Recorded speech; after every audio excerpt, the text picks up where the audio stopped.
Здравствуйте, дорогие подписчики и гости моего канала. Мы уже с вами знаем, когда употребляется вспомогательный глагол «тор». А сегодня мы посмотрим другой вспомогательный глагол «жүр». Вспомогательный глагол «жүр» употребляется для показа периодичности действий. Например, колледжде оқып жүрмін. Учусь в колледже именно сейчас, в настоящее время.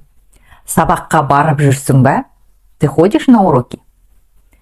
Жаңалық көріп жүрсіз бе? Вы смотрите новости? Айгүл келіп жүр ме? Айгүл приходит? Фитнеске барып жүр. Он или она ходит на фитнес. Қайда оқып жүрсің? Где ты учишься? Кімді көріп жүрсіз? Кого вы видите? На этом мы сегодняшний урок завершаем, а в следующий раз у нас будет другой вспомогательный глагол. Поэтому подписывайтесь на канал, ставьте лайки, пишите комментарии и до следующей встречи.